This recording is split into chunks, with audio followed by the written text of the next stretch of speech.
Listen, the editorial team here has honored me with the task of reviewing the new Kymco Downtown 350 scooter, and I thought to myself that probably no one in the world knows as much about these scooters as our colleague Derek Borovich here, who is already riding his next Downtown.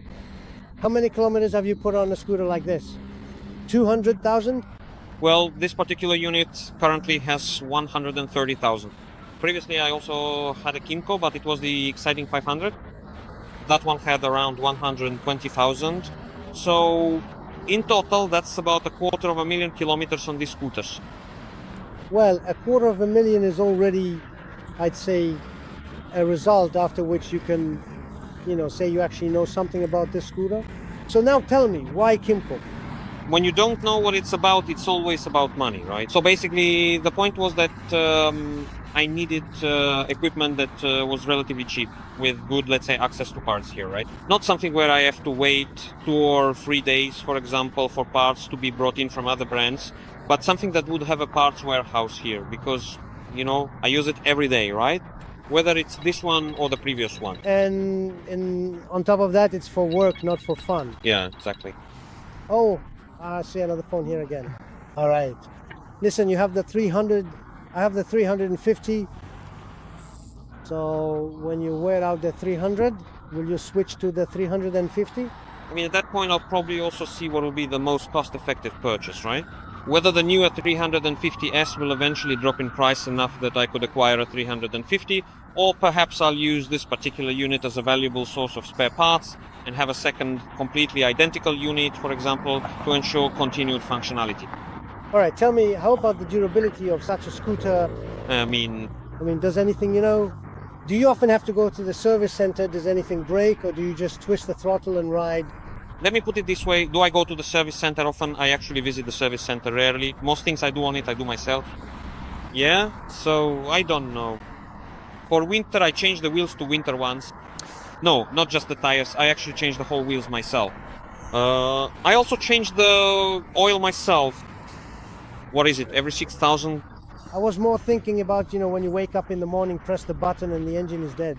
That hasn't happened. There hasn't been a situation like that. I mean, there was a situation where, for example, the variator drive plate started to come loose, but it just got noisier and noisier, and I was able to ride it to the service center, and it turned out that the variator drive plate was simply worn out. Well, the scooter has racked up quite a few kilometers. In other words, you're saying it's durable, it doesn't break down. 120,000 kilometers on a scooter is, I suspect, pretty rare in our Polish conditions. I guess that's one of the... So, I take it you're its only owner, or? I mean, now the only one, but I bought it with, I think, 14,000 kilometers on it, so it was almost new. Right, and now you just calmly ride it here every day. The job really, I would say, requires constantly battling through the city, isn't it? Because it's not really a very urban scooter. I'd say it's already edging into the maxi scooter category. If we later compare it to the 350, it turns out it's actually quite a bit smaller. Is this a scooter that works well in the city? I mean, in the city, yes, kind of yes. However, for example, I've never actually compared it. I would compare it, for instance, to the KXCT 300, which had exactly the same engine but a shorter frame and a smaller wheelbase. Maybe it would be more agile in traffic jams, but there aren't really any particular problems getting around on the streets. You probably didn't follow right behind me just now, so you didn't see that it squeezes between cars in traffic jams without any trouble. Tell me, Derek, because you ride it, as I understand, all year round. Does it perform well in winter too? Do you put on winter tires in summer and spring, or how does that work? I mean, in winter, let's say down to minus 10 degrees, I still ride it. But when the temperature drops lower than that, unfortunately, I have to rely on the car instead.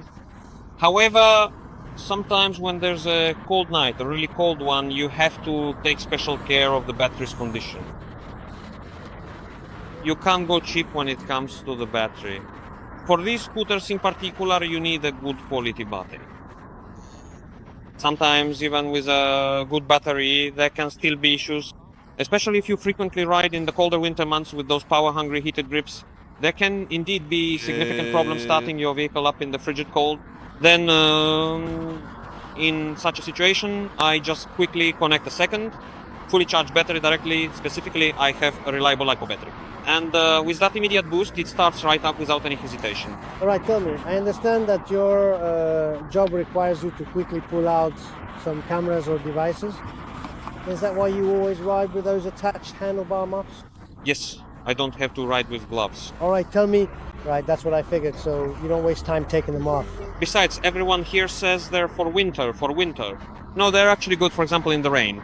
They're waterproof, and basically, even if it's pouring, my hand stays dry, right? All right, and tell me, if you fall off the scooter, which does happen sometimes, do you have time to pull your hand out or not? Or haven't you had the chance to try it? Actually, I haven't had the chance to try it. All right, so listen. I've been riding like this in the city center for 10 years, doing what I do, and I've never fallen over. Not once, not at all. The previous person, yes, they did scratch it somewhere, but it has never gone down with me on it. All right, I understand. Listen, tell me. So, one more typical question. Kymco boasts about fuel consumption of around 3.5 liters, right? Less, Exactly. How much energy does it actually use? 3.03, last measurement. 3.03 in pretty... No, yes, in city driving, but I don't ride in an on-off style. Most scooter users, as you can see in the city and the way they ride in an on-off manner, meaning either the throttle is fully open or fully closed. But for me, the throttle is operated smoothly. Just now, as I was riding, I basically didn't go over 5,500 RPM, right? Normally, if you twist the throttle all the way, you get, let's say, 7.5. You can push it that far, but basically, as I was riding, I didn't drive it above 5,500 in the city. There's no point. I understand. All right, listen, the mileage on the scooter really is impressive, and I'll keep coming back to that. So, I take it that for our readers, viewers, and listeners, you would be able to recommend this type of scooter as a very durable vehicle if needed. Well, as you can see for yourselves, we've achieved this mileage on the first cylinder. There hasn't been an engine overhaul here. The only thing I had to do, or rather what the service actually had to do at some point, is that the electrical system isn't rated the highest when it comes to these vehicles. I don't know how it is for you or with those 350s, but for example, both in this and in the cyclings, the 500s voltage regulators can sometimes fail. This is already the second voltage regulator here. With the previous unit, I also had to replace it once. In this unit, it was also replaced because the stator coil burned out after about 2 years as well, right? So the windings... All right. 350, 30 horsepower, 300. 28? So the difference is small. No, it's small. Exactly, because as I've noticed lately, we've been testing a lot of vehicles in the 300 cubic centimeter class. So 30 horsepower is kind of, well, neither a lot nor a little. Like, let's say if a vehicle has 25 from a 300, then you could say that's not much. If it has 35, then that's already quite a lot. My dear viewers, take a look now. Tomasi, maybe you can skillfully show both of these scooters. Well, I'm curious, for example, how many horsepower are actually left in this engine right now, you know? It theoretically had 28. At this point, I have no idea. After that kind of mileage, after 130,000? Well, maybe it really doesn't have those 28 anymore. Nevertheless, as you can see, that difference in power... It still pulls ahead of cars at every traffic light. That's true. Listen, looking at both of these scooters, the increase in weight is, well, let's say weight, I don't know, size is really significant. However, the Kymco Downtown 350 still can't deny its predecessor.